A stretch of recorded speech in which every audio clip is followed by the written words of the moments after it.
damn, she's starting to look good. All right, so dropped that trailer off Monday. Welcome back, by the way. Dropped the trailer off Monday. Did a bunch of work on this. Tuesday, did a bunch of errands. Got the truck registered in my name. My business.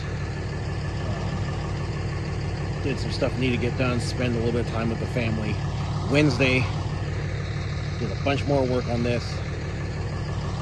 Most of Wednesday was cosmetic. Some of it was needed. Either way, it was just stuff that I put almost $0 into, and greatly improved the way it looked. And I did change out the headlights, because I'm sure if you guys saw, the old ones were kind of sun faded out. And for $80, I got brand new housings that happened to look really clean. I could see with the other ones, with the brightest bulbs that I could get my hands on, I could see, but it was not great at freeway speed. So we'll see if these are do better. Like I said, for $80, I thought it was a much needed purchase. I thought I was going to have a deadhead all the way to Indiana, and last night, last minute, right before closing in Indiana time, you know, when Wave shuts down and they quit updating the board, one popped up, and we'll get into the details of that one later. With that, I'll see you guys in a bit. Okay, so now that I'm a little bit more awake than I was yesterday when I filmed that first clip. Yes, Monday I got home, did a bunch of mechanical work to this that it needed in a bad way, as well as going through and, you know, checking the torque converter bolts, checking the bell housing bolts, because we did put a brand new transmission in this. So let's make sure that, you know, those didn't come loose in 5,000 miles. Everything was still tight, so I'm confident that it's not going to back out. So, good. Tuesday, went and got the truck registered in the state of Idaho under my LLC, and got that whole ball rolling there. Did some other administrative stuff that needed handled. Wednesday, did some more work on the truck, a little bit cosmetic, a little bit functionality, like I mentioned, the headlights.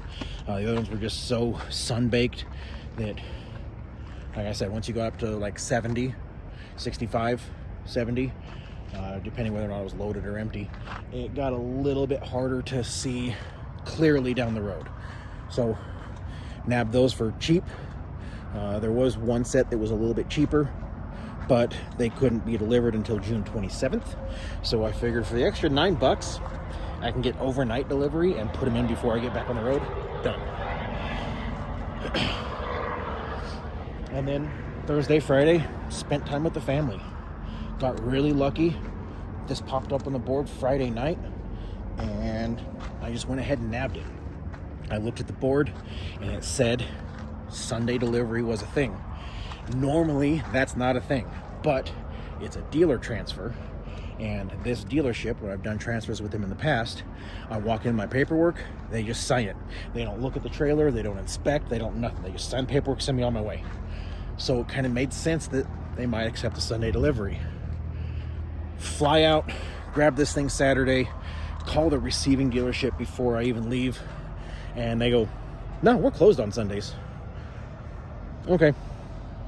So, finished getting as far as I could.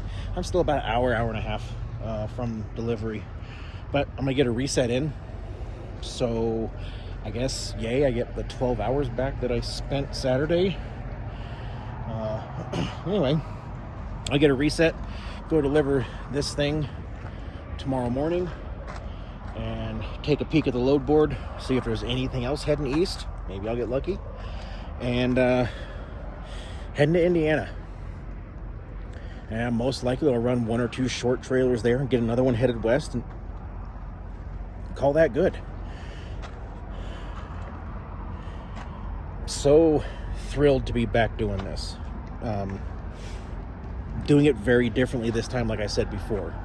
You know, when I started, I had a good chunk of change in the bank, and was able to put half down on the streetwalker, and I had the money to get all of the equipment right out the gate, shipped to the house, set it up, had the truck completely ready to go with brand new top shelf everything. And this go around, we're doing it on the cheap. You know, I told you guys Chris made me a deal I couldn't turn down on this truck, and it's been, you know, how cheap can I get it right? You know, I found, like I said, those headlights are probably going to last a couple years before they're sun-baked because they were just cheap, but it solves the problem now. I can see clearly it's completely DOT compliant, because while yes, they are clear housings, they are amber bulbs, so totally legal. You guys saw Daniel gave me all that equipment, knowing that I was going to pay him after a few weeks of running. I was going to give him, you know, what those items are worth, and building those friendships that I was able to do. You know, Chris and his wife, and you guys saw in that video, not only did Chris give me that great deal on the truck, they put me up for 8 days at their house. Chris helped me do all of the work on the truck. I mean, by all means, I know what I'm doing. I could have done it alone, but having that hand was huge, especially hoisting that freaking transmission up. Just those friendships, you know, telling Daniel that I was getting into this, and him going, dude, I got all this stuff for a short bed, because that's where he started, and then he has had all the short bed stuff sitting in his garage, and him going, take it, as soon as you get where you're doing well, pay me what it's worth. Just the friendships that I built with the bandits, running into them on my first trip and getting to say hi again, because it's been a little while. It was nice to see them. I'm just happy at this job. Turns out I'm not built for corporate America, and that'll be another video probably several months down the road. We'll get into all that. Anyway, I'm going to end this clip here. I think I've rambled more than long enough. The truck is almost perfect. I got a little bit more work to do to it. As you have seen, there is no auxiliary fuel tank, which really sucks. That is the last project. I have to address one thing before I do the auxiliary tank. So hopefully either this trip or the next one, we have that knocked out of the way. I'm going to end this clip, get this thing delivered in the morning, and I'll catch you guys somewhere between here and Indiana. Okay, so I really wasn't sure what all was going to happen in this video, and I was kind of trying to piece it together, and, you know, I kind of touched on a couple things like having good friends, and the importance of networking and such things. And well, I was all excited because I had a trailer that I was going to hook up to a short run west, come back here, grab another one, short run east, go do a reset at my sister's house, which would be great because I haven't seen her in 2 years. And then I was gonna come back here and get a load going back home, go home for 4th of July. Well, by the way, that is the original owner of this truck. So that's Chris's brother-in-law. I think that's the right word. And he sold to Chris, Chris sold to me. Chris never registered it, so technically I'm the second owner. Anyway, I get out there to hook up, get out my weight distribution hitch and the bars, and get the battery on the trailer, and, you know, all that crap. Put the truck in reverse, nothing happens. I look down, my check engine light's on. Well, that's interesting. Put my little scanner on it, and it said my throttle position sensor has failed, or pedal position something, I don't know. Accelerator pedal position sensor, APPS, that's it. It says it's not responsive. I put it in drive, nothing happens.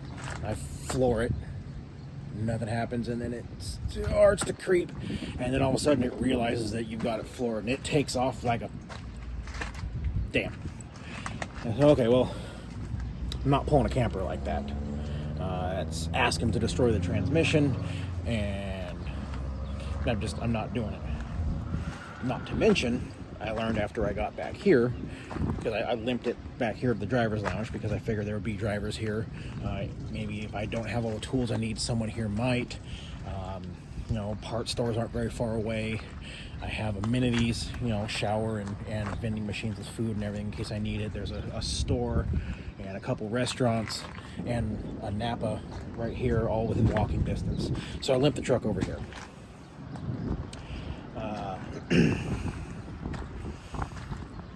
I learned that it's puking a lot of fuel because there's soot all down the back of it now that wasn't there because this thing doesn't roll coal at all. So I'm hoping that it is the throttle sensor and it's just throwing off the fuel map and it's not letting it come off idle. And I ordered the part. It'll be here tomorrow. So I guess I'll figure that out. But I'm gonna go back in and hang out with everyone. Chris will be here tomorrow. So cool. I'm just gonna figure all this out.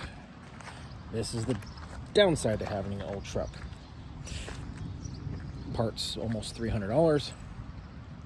I'm hoping that is what it is.